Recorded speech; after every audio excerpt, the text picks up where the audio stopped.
Continuing in Revelation chapter 9, we'll read regarding the second woe.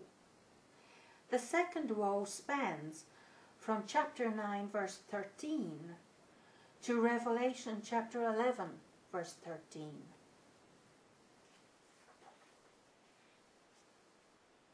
John writes, "And the sixth angel blew his trumpet, and I heard one sound from the horns," that's referring to the four projections or points that are shaped like the horns of an animal, the four corners of an altar. And they represent radiance of strength or power of God. So the sixth angel blew his trumpet, and I, John, heard the sound out from the horns of the sacrificial altar. Now you can refer back to Revelation chapter 8 and verse 3 regarding this sacrificial altar. Emphatically and specifically the golden sacrificial altar on which incense is burned, representing the prayers of the holy people. The sacrificial altar which is in the sight and presence of God. So the sixth angel blew his trumpet, and I heard the sound saying to the sixth angel, emphatically and specifically the angel who has the trumpet. So the voice is saying to the sixth angel who blows the trumpet, "You must loosen the four angels. Unbind them. Unfasten these four angels." What angels? Emphatically and specifically the angels who were previously bound. Where? On the river. The large river called Euphrates. And the four angels were loosened. They were unbound, untied. The angels having been prepared and continuing prepared, they are remaining ready. To do what? Into, or directed to, the hour and day and month and year. So they have a specific point in time. These four angels had previously received an assignment from the devil, from Satan. But they had been stopped from being allowed to carry it out until this time that John is seeing now by revelation. And what is the purpose? It says, for the purpose and result that they would kill the third of men. So 1/3 of the population of mankind were to be killed. Now this excludes, of course, the 144,000 people who were sealed as recorded in Revelation chapter 7 verses 2 to 8. How will these four angels accomplish their task, their objective, which is to kill 1/3 of mankind? And the number or the quantity of the company of soldiers relating to a horse, or this is referring to mounted soldiers or cavalry. So the number of those relating to a horse, of riders on horses, was 2, or 2 times what? 10,000. So 2 10,000s of 10,000s. So altogether that number is 200 million. That's a lot. I, John, heard the number of them, and in this manner I saw, I perceived, I knew with my mind the horses in the sight, and ones sitting down on them. Now when John says in the sight, that's referring to what he is seeing. You know, he's receiving all of this information via revelation with the help of the angel who was showing him signs. So he sees it, he sees the sight, and very plainly he writes it here, in the sight, in what he was seeing.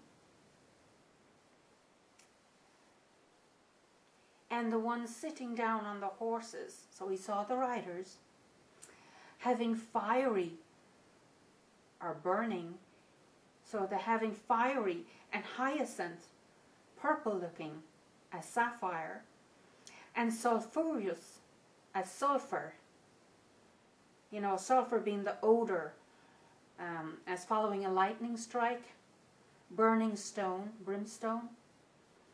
So the ones riding on horses, the riders, having fiery and hyacinth and sulphurous breastplates, again referring to the protection over their chest area. And the heads of the horses in comparison to the heads of lions. And from the horses' mouths journeys out, or passes out, what? The fire and smoke and sulfur. And what happened? And the third of men, 1/3 of the men that were left on the earth at this time, excluding those with God's seal, 1/3 were killed from these 3 strokes. What 3 strokes? Or what was it that hit them, as it were? The wounds. What was it that affected them? From the fire and the smoke and the sulfur. The one, you know, the cause of the death was journeying out from their mouths.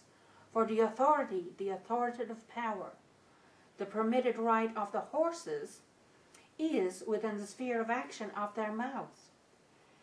That's where it was coming from, the front part, their mouth. And within the sphere of action of their tails. For their tails are having heads similar to snakes. And they treat unrighteously, they wrong or act unjustly in or with by their tails. Verse 20. The remaining people of men, those who were left alive, the rest of mankind. The remaining people of the men, emphatically and specifically the remaining people who were not killed in these strokes, neither repented, even though all these occurrences happened. They did not repent. They did not change their minds from bad to good regarding God and the things of God. Even though they may rethink the matter, they did not change their minds. Neither repented out from what? Out from the works of their hands, from the things that they did themselves. Yes, they were expending their energies, but it was their own works, the works of their own hands, their own handiwork. They were not working on things that God had asked mankind to do. So they did not repent from the works of their hands, for the purpose and resulting fact that they will not worship, they would not pay homage to devils.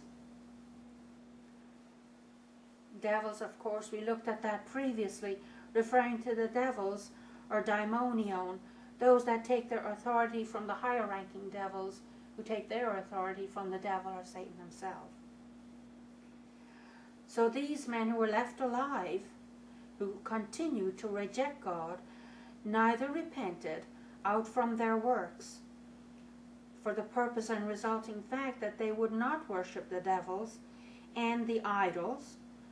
Idols, of course, are images or people or anything that people would place in front of or ahead of God as far as the everyday living of their lives.